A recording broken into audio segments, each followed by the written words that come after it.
Assalamualaikum warahmatullahi wabarakatuh. Alhamdulillah, pada kesempatan kali ini kita bisa bertemu kembali dan mudah-mudahan kita semua dalam keadaan sehat walafiat. Amin ya Allah ya Rabbal Alamin. Pada kesempatan kali ini teman-teman, saya akan membahas mengenai pertanyaan dari teman saya, yaitu mengenai istikharah. Apakah istikharah ini jawabannya harus selalu lewat mimpi atau tidak? Kira-kira pertanyaannya seperti itu. Namun sebelumnya, bagi teman-teman yang belum subscribe, silahkan subscribe terlebih dahulu agar channel ini bisa lebih berkembang. Terima kasih. Teman-teman sekalian, tidak ada satu keterangan pun yang menjelaskan bahwa hasil dari sholat istikharah berupa sebuah mimpi. Sejumlah ulama, diantaranya Imam An-Nawawi, menyatakan bahwa pilihan akan diberikan kepada orang yang melaksanakan sholat tersebut adalah dengan dibukakannya hati untuk menerima atau melakukan suatu hal. Tetapi pendapat ini memang ditentang oleh sejumlah ulama, diantaranya Imam Al-Izz Ibnu Abdissalam dan juga Imam Al-Iraqi dan juga Imam Ibnu Hajar, bahwasanya orang yang telah melaksanakan sholat istikharah hendaklah melaksanakan apa yang telah diazamkan, baik hatinya menjadi terbuka maupun tidak. Imam Ibnu Az-Zamlakani berkata bahwa bila seseorang melaksanakan sholat istikharah 2 rakaat karena sesuatu hal, maka hendaklah ia mengerjakan apa yang memungkinkan baginya, baik hatinya menjadi terbuka untuk melakukannya ataupun tidak, karena sesungguhnya kebaikan ada pada apa yang dia lakukan meskipun hatinya tidak menjadi terbuka. Beliau berpendapat karena dalam hadis Jabir tidak dijelaskan adanya hal tersebut. Untuk lebih jelasnya masalah ini silahkan rujuk kitab Tabaqatus Syafi'iyah oleh Imam As-Subki pada jilid 9 halaman 206. Sedangkan untuk hadis Anas bin Malik yang dijadikan landasan oleh Imam An-Nawawi didhaifkan oleh sejumlah ulama, sebagaimana disebutkan di dalam kitab penjelasan Sahih Bukhari, yaitu kitab Fathul Bari jilid 11 halaman 187. Teman-teman sekalian, sebenarnya urusan sholat istikharah dan jawabannya bukan satu-satunya bahan pertimbangan, apalagi terkait dengan masalah jodoh.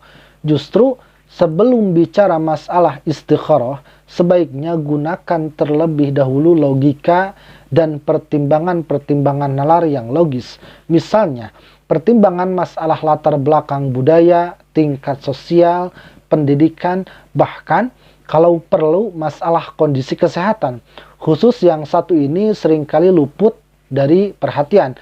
Padahal sebenarnya merupakan objek penelitian yang layak. Misalnya, adakah cacat bawaan atau bibit penyakit bawaan yang disandang oleh masing-masing pihak?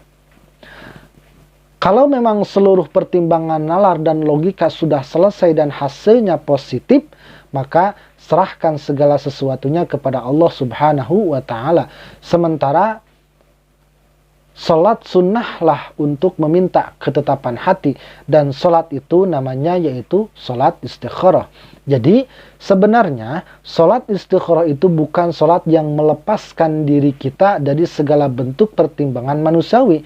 Seolah-olah kita hanya memejamkan mata biar Allah Subhanahu wa Ta'ala saja yang memilihkan. Lalu hasil pilihan Allah Subhanahu wa Ta'ala akan diwahyukan lewat mimpi. Tidak seperti itu teman-teman, sebab mimpi itu bisa bersumber dari ilham, akan tetapi seringkali juga datang dari setan. Dan seseorang tidak pernah bisa memastikan dari mana datangnya mimpi itu. Maka pertimbangan nalar dan logika harus lebih didahulukan, sebagaimana Rasulullah Shallallahu Alaihi Wasallam telah mengajarkan kepada kita. Dari Abu Hurairah radhiyallahu anhu bahwa Rasulullah Shallallahu Alaihi Wasallam bersabda, wanita itu dinikahi karena 4 hal. Pertama, karena hartanya, keturunannya, kecantikannya, dan agamanya. Maka perhatikanlah agamanya, kamu akan selamat. Hadis riwayat Bukhari. Teman-teman sekalian, Di sisi lain, ketika ada seorang sahabat ingin menikah dan melapor kepada Rasulullah Shallallahu Alaihi Wasallam, beliau Shallallahu Alaihi Wasallam bertanya, apakah sudah melihat fisiknya? Sahabat tadi menyatakan belum, maka Rasulullah Shallallahu Alaihi Wasallam memerintahkannya untuk melihat dulu penampilan fisiknya. Kalau urusan fisik tidak perlu dijadikan bahan pertimbangan, tentu beliau Shallallahu Alaihi Wasallam tidak akan memerintahkan untuk melihatnya.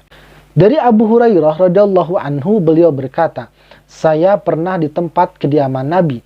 Kemudian tiba-tiba ada seorang laki-laki datang memberitahu bahwa dia akan kawin atau menikah dengan seorang perempuan dari Ansor. Maka Nabi bertanya, sudahkah kau melihat dia? Ia mengatakan, belum ya Rasulullah. Kemudian Nabi mengatakan, pergilah dan lihatlah dia, karena dalam mata orang-orang Ansor itu ada sesuatu. Riwayat Imam Muslim. Semua ini menunjukkan bahwa dalam memilih jodoh itu harus ada upaya penilaian secara nalar dan logis. Tidak boleh hanya memejamkan mata lalu sholat istikharah dan jawabannya terserah Allah. Yang begitu bukanlah ajaran dari Nabi Muhammad Shallallahu Alaihi Wasallam. Teman-teman sekalian, untuk pembahasannya saya cukupkan sekian. Mudah-mudahan bisa bermanfaat. Wassalamualaikum warahmatullahi wabarakatuh.